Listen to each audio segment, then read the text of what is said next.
But the joy of it is there's only sort of 4 hours time difference, so it doesn't really mean that you'll have that much jet lag. It would for me because I'm an old person and I always suffer with that. But I'm terrible as well. I think I get too snoozy. I'm bad enough going into the next county. If you've got a UK passport, do you need a visa to get in? No, you don't. You're absolutely fine if you've got a UK passport, so no need for worrying with those types of admin jobs.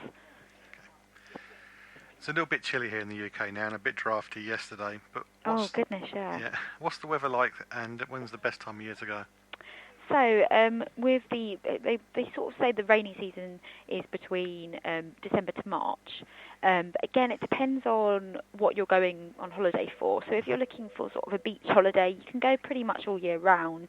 The temperatures stay, I think it's between sort of April to November, it's around 22 to 33 degrees Celsius. It's, not too shabby really. But if you're looking to maybe do something more sports focused or perhaps even golf, which is a big destination for, we'd probably advise the sort of winter and the slightly cooler months, so when it's a bit drier.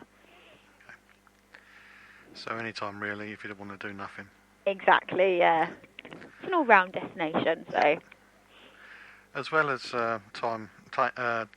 jet lag and stuff like that, I'm also bad with needles in my arm. Oh. Do you need any jabs or other medication? No, we just say that you perhaps go and get your booster jabs and just making sure that you're fit for travel. But other than that, again, no more tricks for the doctor, so you wouldn't have to worry about any encounters of needles. I may have fainted once with a yellow fever one, but we won't go there. Yeah, I'm not very good either. The sight of blood makes me squeamish. Yeah. I used to be able to watch anybody bleed, but now I can't even do that. Oh, I think it's an age thing. I think like it's only happened to me over the past couple of years, so. Apparently, according to my wife, it's because I'm a wuss. And that's that. Can you give a brief overview of the history of the island, please? Yeah, so originally it was discovered by Arabians, and then it's sort of done a bit of shifting throughout the years. The Portuguese then inhabited, followed by the Dutch, then the French, which probably explains why there's a lot of French influences, and the French then gave it on to the British. In 1968, the country got its independence, so it's not that old as a country as far as countries go. But in terms of the history of the island, its biggest export is sugar plantation, and that still remains a key focus for the island. With all those different countries having their hand in, what's the official language now?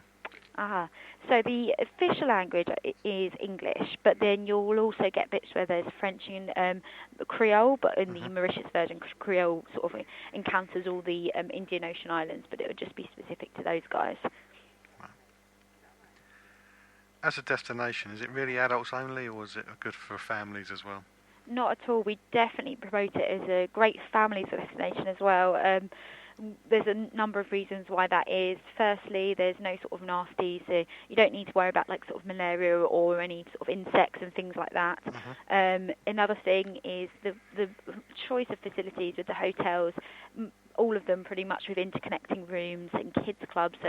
To name but a few, I think it is the Hilton that has sort of a specialist spa treatment for children, which if you while mum goes and has a pamper, you can send the kids to, which makes it a lot easier. Other ones, there's the Hobbit Village offered by Four Seasons, so there's a whole choice there for them in that respect. And we always try to promote it as sort of for all ages, so not just maybe just catering for the younger ones, but right through to their teens as well, which is great. Also, again, with the flight difference, that makes a world of difference, because it just means that the children, that they sort of can adjust to their time in Mauritius and make the most of their holiday. So it's for everybody, that's good. Definitely.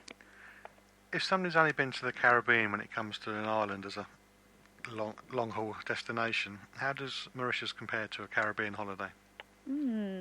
It's a bit of a tricky one. So I'd say probably the main point of difference is the different cultures there. So it's a bit of a melting pot of cultures. So probably I'd say that's the core reason. But we do testament that it is very separate to other islands in the world. You've already mentioned about hotels having interconnecting rooms for families and stuff. But what is the mix of accommodation like? Is it all big hotels, or is there bed and breakfasts and stuff like that? There's definitely a huge mix there. So you've got the, as you said, sort of the large resort hotels, but you've also got your villas, which is sort of ever increasing as time goes on, as well as your boutiques. A nice boutique one, which we've sent a few journalists out there to recently, is the 20 Degrees Sud. You've got a bit for everyone there. So it really depends what you're after as a holiday maker. No, I just picked up on them. We sent some journalists there. I'll get my begging letter out. You're listening to The Travel Show with John Guinn on ukhealthradio.com. We've covered how far away it is and the weather and everything, but what can you actually see and do once you're there? Okay, yeah. So, there is an awful lot to do. So, if you're going there for the beaches and things like that, there's also a great opportunities for sort of adventure sports and sort of culture as well. I know we touched on that, even if you're wanting to do a bit of a food experience. So, again, caters for all markets, really. Going to get slightly a bit more specifics now. Starting off with, which is the best beach to spend 2 weeks on? Oh, it's too tricky to say, and I don't, as here as speaking on behalf of the tourism board, we pretty much say all of them. Again, it depends what you're after. So if you're wanting sort of the white sands, which sort of the Indian Ocean is synonymous with, you're wanting to head to the east. The soft sands, like the deep soft sands, you're more suited to the west. And then the north, you're going to have your little beach coves, which are incredibly idyllic. And in the south, it has long stretches of beaches. So it really depends on what your taste is, really. Okay, then. That's very diplomatic of you. Hopefully you won't be so diplomatic with this one. So which resorts would be best for those who are looking for peace and quiet and those who are party animals? Okay, this one I can be a little bit more specific with. So if you're wanting to be party central, we'd suggest maybe the Grand Bay on Flick and Flack. So they've got sort of a multitude of clubs and bars and things like that. So if you really want to let your hair down, you'd probably head that way. But that's not to say you can't have a relaxed time there as well. Pretty much with all of the exclusive hotels, you could really have a peaceful retreat. So I think that's sort of part of the beauty of Mauritius is these hotels do make that available. If you want to explore on your own, how easy is it to get around? Is there public transport as well as taxis? There is, but we probably suggest that car hire is the best way. With everything as well, it means that, if you have a specific itinerary, you can go off and do your own thing. So car hire is probably the best one we'd suggest. So the roads are pretty safe? Yes, definitely. What about the capital city? Is it worth a visit there? So, yeah, definitely. So you've obviously got your sort of shopping and your market. So, we definitely count it as a visit. It's definitely worth including in your itinerary.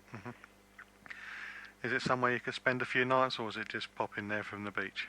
I'd say that you could spend a couple of nights there as well, definitely. My favourite subject now is food. Mine too, definitely. If somebody's not a fussy eater, but they're on a special diet, gluten-free, vegan, whatever, would they be alright finding stuff to eat? Most definitely. All the hotels will cater to whatever dietary requirements that you may have.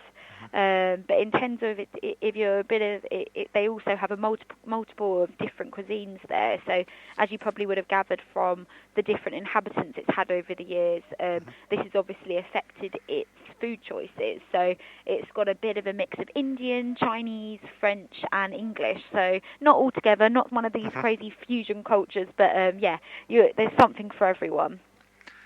Is there a particular dish which really means Mauritius when you look at it? Not particularly sure. We just recently, last year we did a whole campaign with, we worked very closely with the former MasterChef winner, who had a collaboration with the Maradiva, and she has released a cookbook since then with all of her Mauritius recipes, so that gives you a flavour there. But I think it's just more so it just takes influences from all around the world. Okay. If somebody wants to be romantic and get married, how easy is it to do it? Yeah, so pretty much it's the only country within the Maldives where you can be legally married, and you can also get married anywhere. So, if you wanted to be adventurous and perhaps get married while scuba diving, there's every opportunity that you could do that. So, or even skydiving. So it's great if you want to do something a little bit different. And the fact that it makes it legal makes it even better. Yeah, that's pretty handy being legal, isn't it? Yeah. So, but the hotels do stick to one rule that they only allow one wedding per day. I just think that way it makes it a little bit more exclusive and gives you that real sort of one-off experience. Yes, that's definitely the best way to do it. Otherwise, it's all a conveyor belt, isn't it? Yeah, most definitely. Don't want to be in a queue. No. Just thinking about the skydiving one. When I got married, my best man didn't even want to give a speech. I don't think there's any way he'd be jumping out of a plane. No. Oh, goodness. That's his one duty. Oh, no, he was too nervous. And bringing the rings. He managed that bit all right. Not the speech. That's a relief. Yeah. The internet has a big part to play now in booking holidays. Is Mauritius good for DIY booking, or is it best to go for a tour operator or travel agent? So we'd suggest maybe if you want to do some of your research, the internet is a fantastic tool for that respect, but we'd always recommend to go through a travel agent. They can offer you that on-the-spot expert advice and help you really create an itinerary that suits you and is tailored to your needs. So yeah, definitely travel agent all the way. Okay. What would be the ideal length of time to visit, and do you have an itinerary you could recommend?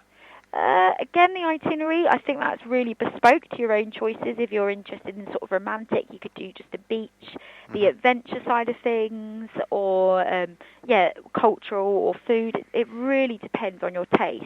But we'd suggest with any of those, even if you wanted a mixture of all three or however many different genres there, probably the optimum stay is around 10 to 14 days. 10 to 14 days. I'm just planning my diary for next year. And how do we find out more about Mauritius? Okie dokie. So the best place for you to find out more is via the website, so which is www.tourismmauritius.mu.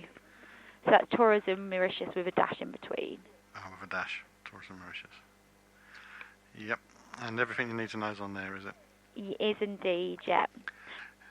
Thank you for explaining about the island. I just have one more question to ask. When's the next journalist trip then? To be seen. Thanks, Leanne. Thanks for your time. We've reached the end of the show. I hope you found this replay interesting and maybe you got one or two travel ideas.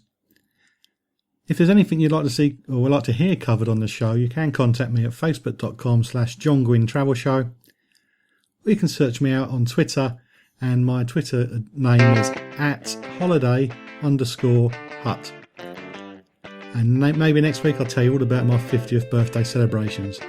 So join me next time on the Travel Show with John Guinn on ukhealthradio.com, where each week I'm checking it out before you check in.